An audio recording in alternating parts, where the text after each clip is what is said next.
अस्सलाम वालेकुम गाइस, मैं हूँ बाबर खान और मैं अभी ऑन द वे हूँ और वॉशिंग मशीन का सामान परचेज़ करने जा रहा हूँ और मैंने विज़िट कर लिया शॉप पे।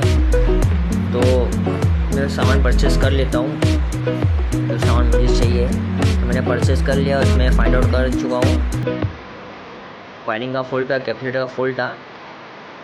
तो अभी कंडक्टर टेस्टर से अपन चेकआउट करते हैं इसमें ड्राइवर घुमा के लाइट ग्लो करता है या नहीं करता है। तो माशाल्लाह बहुत अच्छे से ग्लो कर आप देख सकते हो। और इसका वायरिंग वॉश टाइमर का भी फॉल्ट था, तो वायरिंग फाइंड आउट किया हूँ मैंने। तो अभी पल इन करके स्पिन टाइमर घुमा के वापस चेक करते हैं। माशाल्लाह बहुत अच्छे से वर्क कर रहा है। और अब इसका वॉश टाइमर घुमा के भी वॉश भी अपन चेकआउट करते हैं क्या रिस्पॉन्स आता है। तो माशाल्लाह आप देख सकते हैं, अभी दूर उठा के अपन चेकआउट करते हैं। माशाल्लाह